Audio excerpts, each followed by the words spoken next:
Hello दोस्तों, welcome back to channel. सो दोस्तों, आज हमने दो ट्रेड्स किए थे। एक था आईटीसी, एक था TCS.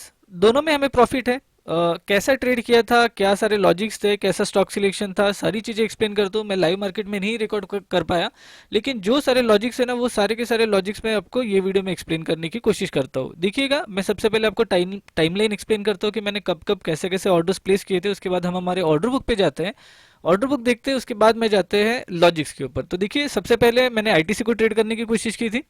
ITC previous to previous day के हाई से मैंने इसको बाय करने की कोशिश की थी, लेकिन यहाँ पे कुछ मोमेंटम स्लो हो गया, बहुत बड़ा वॉल्यूम आ गया।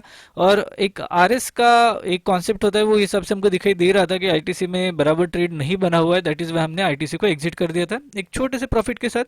फिर हम गए थे टीसीएस के ऊपर। टीसीएस में देखिएगा, टीसीएस में कुछ यहाँ पे हमारी एंट्री बनी थी 3245 पे। 54 का हमारा एसएल था और हमारा जो टारगेट था वो था 23 का, जो कि अल्टीमेटली हिट हो गया था कुछ 5-10 मिनट के अंदर ही। देखिए, 5-10 मिनट नहीं, यहाँ पे पूरा टाइम खाया। इसके बाद 5-10 मिनट के अंदर ही बड़ी बड़ी कैंडल बन के हमारा टारगेट हिट हुआ था। तो ये हमारे दो ट्रेड्स है आज के। अगर मैं मेरी ऑर्डर बुक दिखाऊं और इसे रिफ्रेश कर दूं, तो आपको पता चलेगा आईटीसी। देखिएगा, आईटीसी में 404.05 ये हमारा एंट्री पॉइंट थी, मतलब बाइंग किया था। और 0.25 पे हमने इसको एग्जिट कर दिया था। ये छोटा सा प्रॉफिट भी रहा ना, तो भी ये प्रॉफिट टैक्सेस में कट जाता है, क्योंकि इंट्राडे इक्विटीज़ में बहुत ज़्यादा हमें एसटीडी पे करना होता है। इसके बाद देखिए टीसीएस। टीसीएस को देखिएगा, 44.90 पे हमने शॉर्ट किया था, मतलब 45 से एक 10 पैसे का बफर। ये हमारा टारगेट 23 का, और ये हमारा एसएल 54 का, जिसको हमने कैंसिल किया हुआ है। अगेन मैं रिफ्रेश कर देता हूँ, और अगर पोजीशन बुक दिखाओ तो इसके अंदर भी दो ही ट्रेड है हमारी, टीसीएस और आईटीसी, और मस्त प्रॉफिटेबल है हम। अभी देखिए, टीसीएस का लॉजिक एक्सप्लेन करता हूँ, क्योंकि आईटीसी तो इतना कुछ खास था नहीं, लेकिन टीसीएस का लॉजिक मैं जरूर एक्सप्लेन करता हूँ, क्योंकि इसके अंदर बहुत ही प्रॉपर ट्रेड बना हुआ है। सबसे पहले मैं पेंट के ऊपर ये सारी चीजें एक्सप्लेन करने की कोशिश करता हूँ, फिर हम जाते हैं चार्ट्स के ऊपर, ताकि ये और ज्यादा इजीली आपको समझ में आए।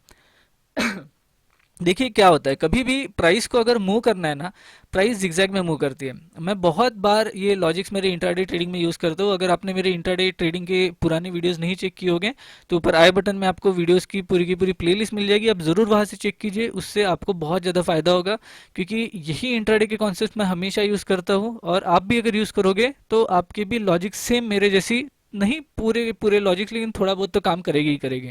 तो देखिए, स्टॉक सिलेक्शन के ऊपर आते हैं। सबसे पहले क्या होता है ना, कभी भी कोई भी स्टॉक्स को मूव करना हो, तो वो एक पैटर्न में मूव करेगा, बराबर। अभी मैं कोई पर्टिकुलर स्क्रीनर नहीं यूज करता हूँ कि नहीं यार मैंने स्क्रीन कर लिया तो ये सारे स्टॉक्स आ गए, नहीं। मैं रैंडमली रैंडमली या नहीं, एक मेरी प्री लिस्ट है, एक पूरी की पूरी लिस्ट है स्टॉक्स की, वो स्टॉक्स को ही मैं स्कैन करता हूँ। मैं बहुत ज़्यादा स्टॉक्स नहीं, एक 25 to 30 मेरे स्टॉक्स है, उनको मैं देखता हूँ। उन्हीं के अंदर अच्छी खासी मोमेंटम मुझे मिल जाती है। एक 1:3, 4, 5 का रिस्टोरेंट मिल गया, that is more than enough for me. अभी देखिए, प्राइस जो मूव करती है ना, कभी भी प्राइस ऊपर जाएगी, फिर नीचे आएगी, फिर ऊपर जाएगी, फिर नीचे आएगी, फिर ऊपर जाएगी, फिर नीचे आएगी। कभी भी कोई भी प्राइस डेली में स्ट्रेट लाइन में भागती नहीं है, ये सभी को पता है।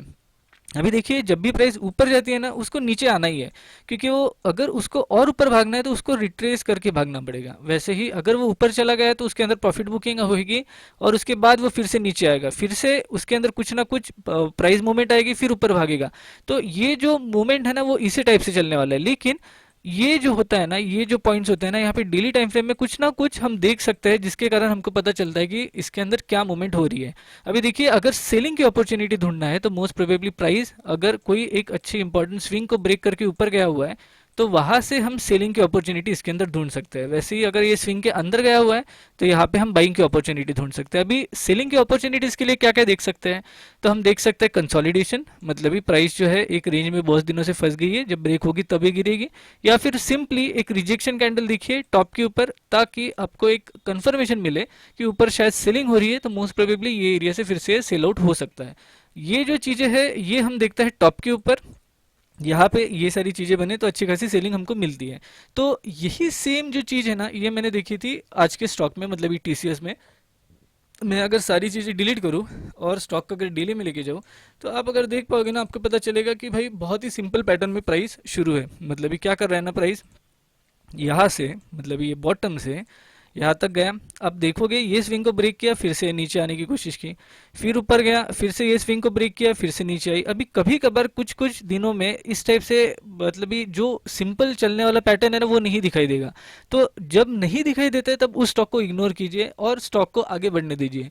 आगे बढ़ने के बाद फिर से अगर कुछ रिएक्शन दिखती है, फिर से आपको कुछ डेली में आपको दिखाई देता है जो आपको एक क्लियर बायस दिखा रहा है, तो फिर उसको ट्रेड करने की कोशिश कीजिए। मतलब ये लो बनने के बाद जब ये स्विंग ब्रेक हुआ और फिर ऊपर गया, तब आप देख पाओगे यहाँ पे एक रिजेक्शन कैंडल बनी है। अभी एक सिंपल सी बात है, एक इंपॉर्टेंट स्विंग जो है वो ब्रेक हो चुका है, स्विंग के ऊपर प्राइस गई हुई है, अच्छे खासे वॉल्यूम्स आए हैं, और अगर देखोगे तो वॉल्यूम आ रहे हैं, प्राइस हायर पे हाई, हाई पे हाई बना रही है, लेकिन इतना बड़ा वॉल्यूम आने के बाद ये हायर है क्लोजिंग नहीं दे पाया, एक रिजेक्शन कैंडल बनाई है। अभी देखिए यहाँ पे रेड कैंडल तो नहीं है, लेकिन एक सिंपल रिजेक्शन कैंडल क्लियर दिखाई दे रही है। यहाँ पे ये दो तीन चीजें कंफर्म करती है कि शायद इसके अंदर सेलिंग हो सकती है। मतलब ये मेरा बायस जो है वो सेलिंग का बन चुका है। अभी सेलिंग का जब बायस बन जाता है ना, उसके बाद हम सेलिंग की अपॉर्चुनिटी ढूंढते हैं इंट्राडे में।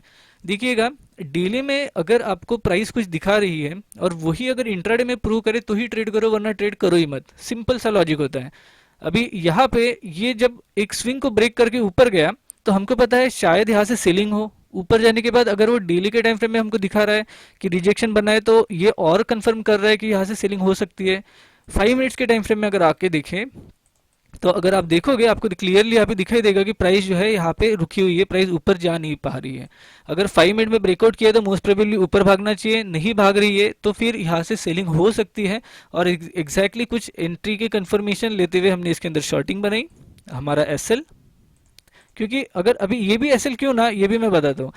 स्टॉप लॉसेस छोटे बनने के लिए भी कुछ ना कुछ उसके अंदर हम ढूंढ सकते हैं। मतलब ये अगर आप देखोगे ना, यहाँ पे आपको एक चीज क्लियरली नजर आएगी, प्राइस ऊपर जा रही है, ये जो लेवल है मतलब प्रीवियस टू प्रीवियस डे का हाई है, इसके ऊपर जा रही है ना, तो यहाँ पे क्लियर कट सेलिंग आ रही है। अगर आप देख पाओगे ना, ये एरिया देखिए, ये एरिया में कितनी रिजेक्शन आ रही है, रिजेक्शन रिजेक्शन फिर से रिजेक्शन फिर से रिजेक्शन। सो मोस्ट प्रोबेबली ये एरिया के ऊपर आप अपना एसएल लगा सकते हो। और अगर टारगेट की बात करें ना, तो ये जो प्रीवियस डे है यही इसका लो ही हमारा टारगेट था। अभी देखिएगा एग्जैक्टली मैं क्या करता हूँ, हरदम लो ही हमारा टारगेट नहीं रखता हूँ, तो वहां से जो एक राउंड फिगर आता है वो राउंड फिगर बफर के साथ लेता हूँ। और अगर अगर मेरा टारगेट के बारे में बात करें तो एग्जैक्टली टारगेट जो था वो था 3223 का। तो मोस्ट प्रोबेबली बहुत ही सिंपल ट्रेड था, बहुत सिंपल लॉजिक था, और यही प्योर लॉजिक आज के ट्रेड में मैंने यूज़ किया है। तो होप आपको ये ट्रेड आज का पसंद आया है, आया होगा, एज वेल एज मेरे लॉजिक्स भी पसंद आए होंगे। अगर आपको ये सारे वीडियोस पसंद आ रहे हैं, मेरे लॉजिक्स पसंद आ रहे हैं, तो do like this video, subscribe to this channel, और थैंक्स फॉर वॉचिंग। मिलते हैं नेक्स्ट वीडियो के साथ। Bye bye.